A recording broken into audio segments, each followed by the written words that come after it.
حمد و صلات کے بعد مقتدر علماء کرام، میرے واجب الاحترام بزرگوں اور عزیز دوستوں،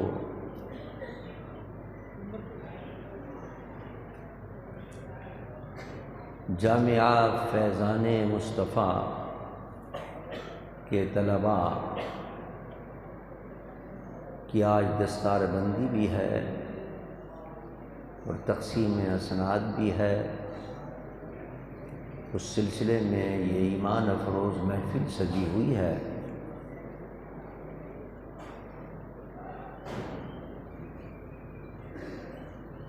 ایسی ایمان افروز اور مبارک محفلوں میں کہ جہاں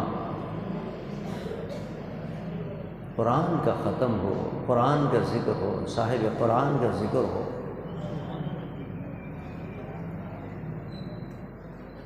وہاں آسمان سے فرشتے نازل ہوتے ہیں۔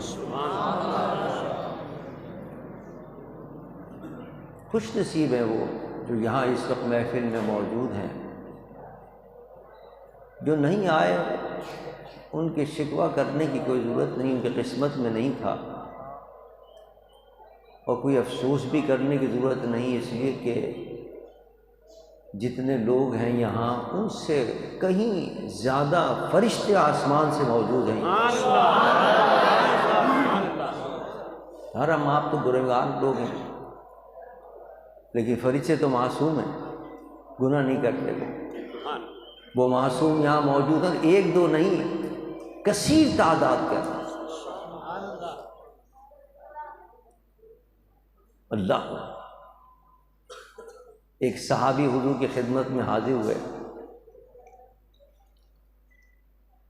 عرض کرنے لگے یا رسول اللہ، میں رات کو قرآن کی تلاوت کر رہا تھا تو میرا گھوڑا جو ہے وہ ناچنے لگا، اور میں نے دیکھا آسمان سے جو ستارے تھے وہ قریب آ گئے، میرے بالکل جھک گئے، قریب آ گئے۔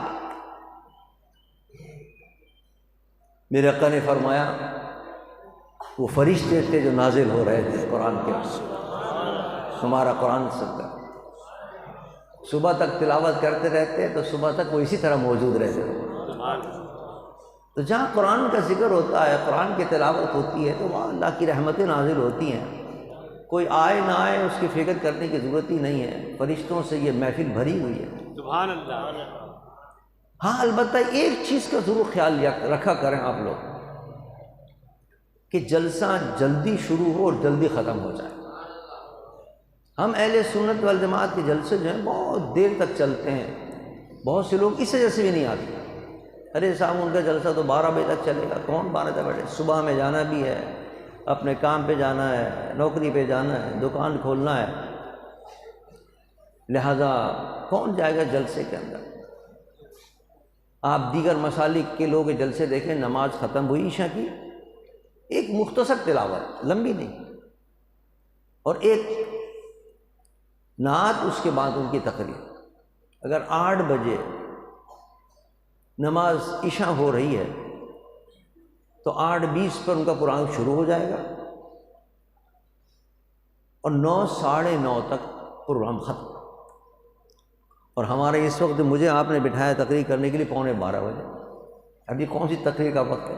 سو رہے ہیں بیچارے سارے کے سارے۔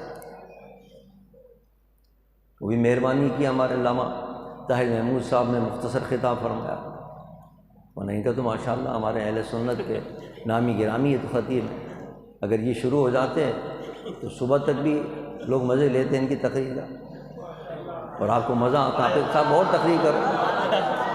ماشاءاللہ بہترین تقریر کرنے والے اہل سنت کے الحمدللہ حیدرآباد کے اندر اچھے مقرر بن گئے الحمدللہ۔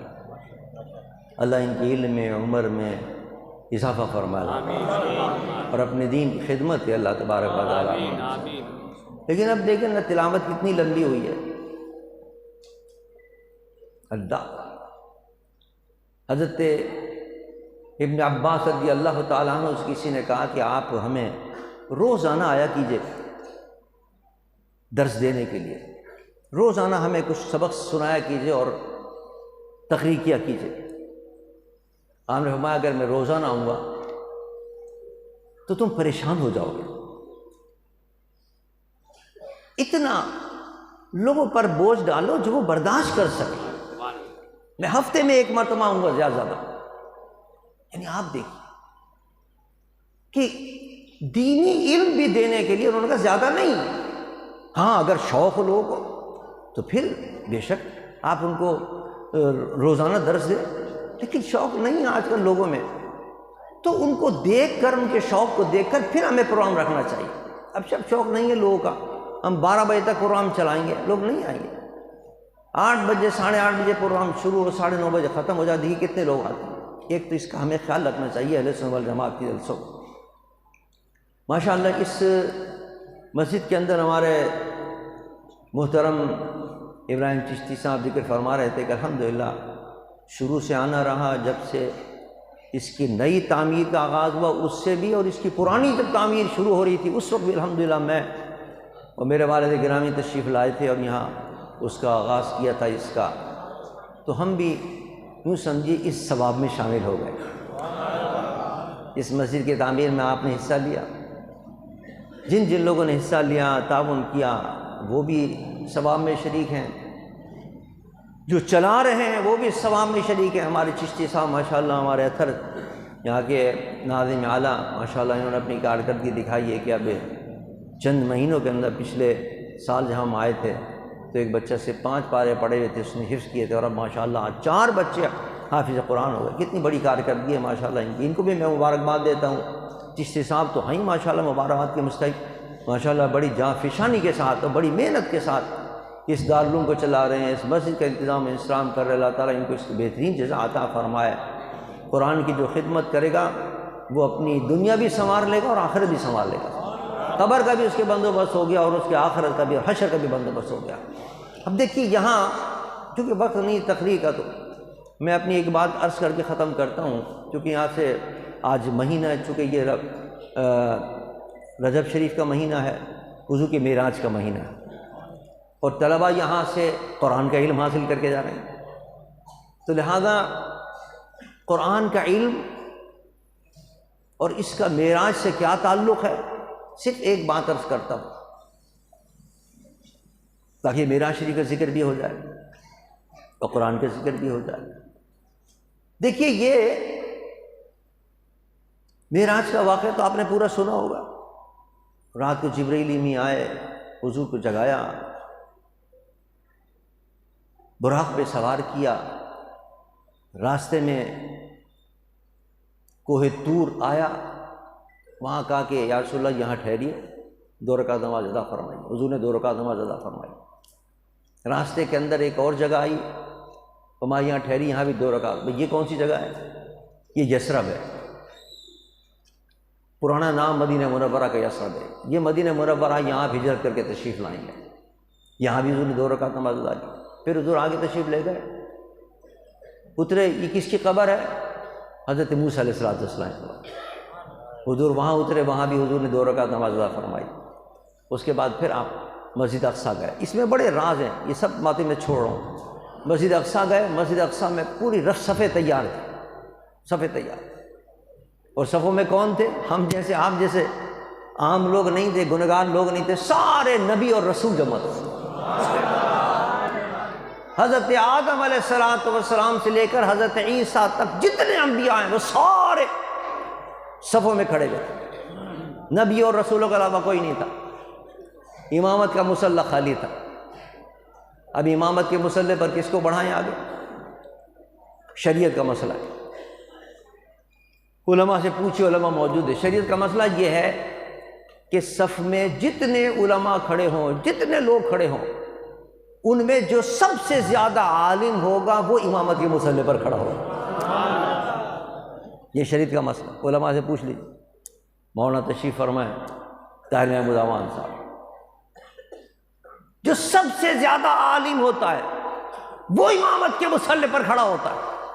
اب یہاں حضرت جبرائیل امی میرے مصطفیٰ کا ہاتھ پکڑ کر امامت کے مصلی پر کھڑے کر دیتے ہیں، جبکہ حضور کے پیچھے سب کے اندر حضرت آدم بھی موجود ہیں، حضرت نوح بھی موجود ہیں، حضرت موسیٰ بھی موجود ہیں، حضرت عیسیٰ بھی موجود ہیں۔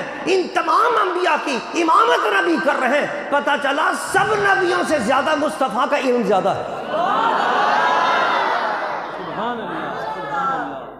اب آپ اندازہ کیجئے ان کا علم کتنا تھا، اس سے اندازہ کیجئے کہ حضور کا علم کتنا ہوگا۔ حضور کا علم کتنا ہوگا، پہلے ان کا علم تو پتہ چلے کہ جو مقتدی تھے ان کا علم کتنا تھا۔ حضرت آدم کا علم کتنا تھا، قرآن کہتا ہے وَعَلَّمَ آدَمَ الْأَسْمَاءَ كُلَّهَا ثُمَّ عَرَضَهُمْ عَلَى الْمَلَائِكَةِ۔ بلند آواز سے کہہ دیجیے سبحان اللہ۔ قرآن کا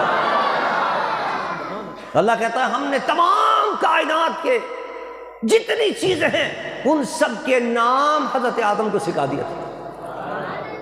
ثم عرضهم على الملائكة فقال انبئوني باسماء هؤلاء ان كنتم صادقين۔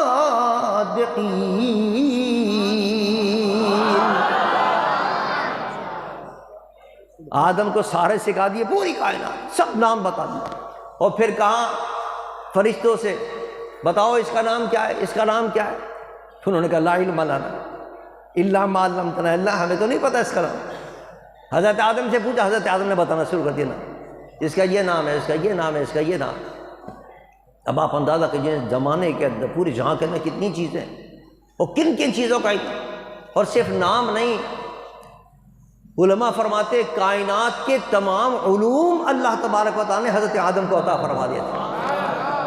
علم آدم الاسماء کی یہ معنی بھی علماء نے بیان کیا۔ اللہ، فرشتے عاجز آ گئے، فرشتے جواب نہ دے سکے، فرشتوں کا علم جہاں جواب دے گیا۔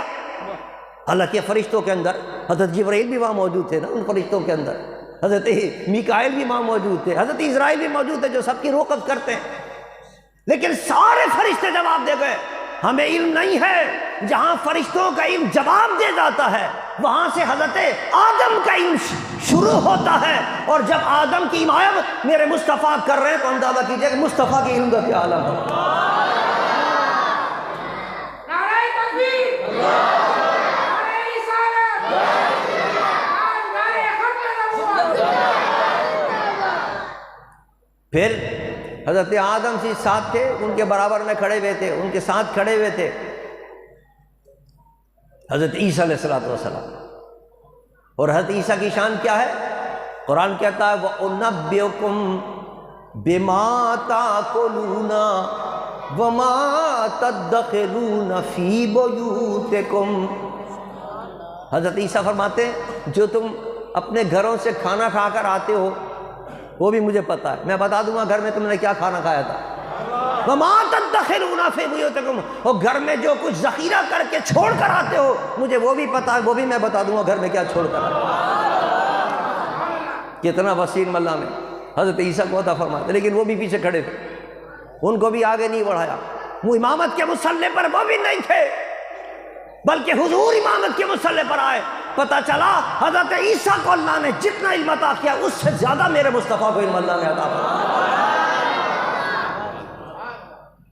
حضرت عیسیٰ کا تو اتنا علم تھا کہ جو گھر کی محدود چار دیواری کے اندر جو کچھ چھوڑ کے آتے تھے، جو کچھ کھا کے آتے تھے وہ جان لیتے تھے، اور وہ بتا دیا کرتے تھے کہ گھر میں کیا چھوڑ کر آئے ہیں، گھر میں کیا رکھ کر آئے ہیں، گھر میں کیا کھا کر آئے ہیں۔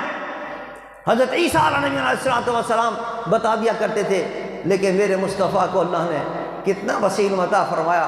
کائنات ارضی و سماوی کے اندر کوئی چیز ایسی نہیں ہے جس کا علم اللہ نے مصطفیٰ کو عطا نہ فرما دیا۔ اور وہ کس کے ذریعے عطا فرمایا؟ قرآن کہتا ہے الرحمن علم القرآن خلق الانسان علمہ البیان۔ ہم نے اپنے محبوب کو قرآن سکھا دیا، ہم نے قرآن اپنے محبوب کو سکھا دیا۔ اور قرآن کیا ہے؟ ولا رطب ولا یابس الا فی کتاب مبین۔ اللہ فرماتا کوئی خشک و تر چیز ایسی نہیں ہے کہ جس کا ذکر ہم نے قرآن میں نہ رکھ دیا ہو۔ کائنات کا کوئی علم ایسا نہیں ہے کہ جس کا علم ہم نے قرآن میں نہ رکھ دیا ہو۔ حضرت مولا علی کرم فرماتے ہیں اگر میرا کوڑا بھی گم ہو جائے تو وہ بھی میں قرآن سے معلوم کر لوں کہ کہاں ہے۔ کائنات کی ہر چیز کا علم اللہ نے قرآن پاک میں رکھ دیا ہے، اور اللہ فرماتا ہے الرحمن علم القرآن، وہ سارا قرآن میں نے اپنے محبوب کو سکھا دیا۔ پتہ چلا کائنات کے سارے علوم اللہ نے مصطفیٰ کو عطا فرمایا۔ اس لیے معراج کی رات میرے مصطفیٰ کو امامت کے مصلی پہ کھڑا کیا کہ سب سے زیادہ علم ان کے پاس ہے، لہذا سارے نبیوں کی امامت بھی یہ فرمائی ہے۔ قرآن کی یہ شان کہ قرآن کے اندر سارے علوم موجود ہیں۔ جو قرآن پڑھے وہ امامت کی لائق ہے، امامت کا منصب اس کو سونپا جاتا ہے۔ آج بچے یہاں سے قرآن پڑھ کے جا رہے ہیں ماشاءاللہ، اپنے سینوں کو قرآن کے نور سے منور کر کے جا رہے ہیں۔ مبارکباد کے مستحق ہیں وہ بچے بھی جن کے سینے قرآن سے روشن ہو گئے، اور خصوصیت کے ساتھ ان کے والدین بھی مبارکباد کے مستحق ہیں جنہوں نے اپنے بچوں کو یہاں بھیجا قرآن پڑھنے کے لیے۔ پہلے صرف یہاں ناظرہ پڑھا جاتا تھا، اب الحمدللہ یہاں حفظ کا شعبہ شروع ہوا۔ آج 4 بچے یہاں الحمدللہ حافظ ہو کے جا رہے ہیں، اور ابھی تیار ہیں ماشاءاللہ کافی بچے، کوئی 22واں پارہ ہے، کوئی 21واں پارہ ہے، کوئی 15واں پارہ پڑھ رہا ہے۔ انشاءاللہ چند مہینوں کے اندر انشاءاللہ ایک پوری کھیپ حفاظ کی یہاں سے فارغ ہو کے جائے گی انشاءاللہ۔ بلکہ میں گزارش کروں گا ہمارے چشتی صاحب سے، پہلا مرحلہ تھا حفظ کا، پہلا مرحلہ تھا ناظرہ کا، صرف ناظرہ یہاں پڑھایا جاتا تھا۔ آپ نے ایک اسٹیپ لیا اور ترقی کی، اس کے اندر شعبہ حفظ قائم کر لیا، ماشاءاللہ حافظ بن کے طلبہ جا رہے ہیں۔ اب ایک اور شعبہ قائم کریں کہ یہاں سے لوگ عالم بن کر جائیں گے۔ ناظرہ پڑھنے والے سے زیادہ مرتبہ حافظ کا ہوتا ہے۔ ابھی بتایا تھا نا علماء نے آپ کو، علامہ طاہر محمود صاحب نے آپ کو حدیث سنائی ہے کہ ان کے والد کے سر پر تاج سجایا جائے گا قیامت کے دن، جس کی روشنی جو ہے وہ سورج کی روشنی سے زیادہ ہوگی۔ سبحان اللہ۔ جب یہ حافظ کے والد کی شان ہے تو حافظ کی کیا شان ہوگی حشر کے میدان کے اندر؟ تو یہ شان حافظ کی ہوگی۔ عالم کی شان اس سے بڑی ہے، وہ جب جانے لگے گا جنت کے اندر تو اس کو روک دیا جائے گا۔ حدیث میں آتا ہے، وہ کہے گا بھائی مجھے کیوں روک دیا تم نے؟ میں نے تو بڑی حدیثیں پڑھی دی ہیں دنیا کے اندر کہ عالم کا بڑا مقام ہے اور بڑی شان علماء کی، عابد سے بڑا مقام ہے، اور تم نے مجھے روک دیا، کیوں مجھے روک رہے ہو؟ حدیث مبارک میں آتا ہے وہ کہیں گے، جنت کا دربان کہے گا کہ جو عابد جا رہے ہیں یہ اکیلے جا رہے ہیں، تمہاری شان یہ نہیں کہ تم اکیلے جاؤ، یہاں کھڑے ہو جاؤ، جس پر جہنم واجب ہو گئی ہے اس کو بھی بخشوا کر اپنے ساتھ جنت کے اندر لے۔ تو یہ شان آپ کو پتہ چلے گی، قیامت کے دن پتہ چلے گی علماء کا مقام اور مرتبہ کہ علماء کی کیا شان ہے۔ اپنے بچوں کو عالم بناؤ، علم دین، اور یہاں شعبہ علم دین کا قائم ہو کہ تاکہ یہاں سے علماء بن کر نکلیں، عالم بن کر نکلیں، علم دین قرآن کا علم پڑھ کر نکلیں۔ قرآن کا علم جو پڑھ لے گا تو اس کا سینہ روشن ہو جائے گا، اور اس کے لیے بھی دین و دنیا کے اندر کوئی کسی چیز کی کمی نہیں ہوگی۔ اللہ تعالیٰ اس کو عزت اور عظمت نصیب فرمائے گا، عظمت اس کے قدموں کے اندر ہوں گی جو قرآن کا علم حاصل کرے گا۔ بہرحال میں مبارکباد دیتا ہوں ہمارے چشتی صاحب کو جنہوں نے ماشاءاللہ اتنی ترقی دی ہے اس مسجد کو، ماشاءاللہ اتنی شاندار خوبصورت مسجد بن گئی ہے، اور یہ بھی حیرت انگیز بات ہے کہ 5-6 مہینے کے اندر ایک دم انہوں نے کھڑا کر دیا۔ یہ واقعی ایک نادر مثال ہے، حیدرآباد کے اندر شاید ہی کوئی مسجد ایسی ہوگی جو 6 مہینے کے اندر 5 مہینے کے اندر جس کو بنا کر کھڑا کر دیا ہو۔ لیکن بہرحال یہ ان کی ہمت بھی ہے، اور ساتھ ساتھ یہاں کے لوگ بھی قابل مبارکباد ہے جو ان کے ساتھ تعاون کرتے ہیں، اور ان کے ساتھ تعاون کر کے ماشاءاللہ اس کو مسجد کو بھی بنا دیا، دارالعلوم بھی قائم ہو گیا، ماشاءاللہ بچے پڑھ رہے ہیں، ظاہر ہے ان کے اخراجات بھی ہیں، ان کے اخراجات بھی الحمدللہ یہ پورے ہو رہے ہیں، اور یہاں سے کام چل رہا ہے الحمدللہ دارالعلوم کا۔ اللہ تعالیٰ مزید ہمتیں عطا فرمائے، جو لوگ اس کے ساتھ تعاون کر رہے ہیں اللہ ان کو دین و دنیا کی برکتیں عطا فرمائے، دین و دنیا کی ترقی عطا فرمائے، ان کی رزق میں برکت عطا فرمائے، ان کے کام میں برکت عطا فرمائے۔ اور ظاہر بات ہے کہ جو دین کا کام کرے گا اس کو کسی دعا کی ضرورت نہیں ہے، اس لیے کہ میرے رب کا وعدہ ہے ان تنصروا اللہ ینصرکم، تم میرے دین کی مدد کرو میں تمہاری مدد کروں گا۔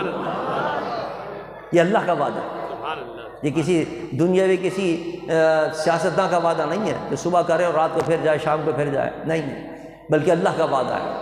اللہ نے کہا ہے تم میرے دین کی مدد کرو، میں تمہاری مدد کروں گا، تمہارے کام بھی آسان ہو جائیں گے، تمہاری مشکلیں آسان ہوں گی، تمہاری پریشانیاں دور ہوں گی، دکانیں برکت ہوگی، تجارت میں برکت ہوگی، کوئی اور نوکری میں برکت ہوگی، رزق میں برکت ہوگی، قدم قدم پر اللہ کی مدد شامل حال ہوگی۔ اور یہ عام لفظ ہے ینصرکم، میں تمہاری مدد کروں گا، صرف دنیا کے اندر نہیں، دوسری جو سب سے اہم منزل آنے والی ہے وہ قبر کی منزل، اللہ فرماتا ہے وہاں بھی میں تمہاری مدد کروں گا۔ پھر اس سے اعلیٰ منزل، سب سے مشکل ترین مرحلہ حشر کا ہوگا، وہاں بھی میں تمہاری مدد کروں گا۔ تو لہذا دین کی جو مدد کر رہے ہیں ماشاءاللہ، اس مدرسے کو چلا رہے ہیں ہمارے چشتی صاحب اور ان کے تمام ساتھی، اور ہمارے اطہر محمود صاحب جس کی سرپرستی کر رہے ہیں، اللہ تعالیٰ ان سب کو جزائے خیر عطا فرمائے، اور جو ان کے ساتھ تعاون کر رہے ہیں اللہ ان کی بھی روزیوں میں، رزق میں برکت عطا فرمائے، مال اولاد کاروبار میں برکت عطا فرمائے، اور اس مدرسے کو دن دگنی اور رات چوگنی ترقی عطا فرمائے۔ وما علینا الا البلاغ المبین۔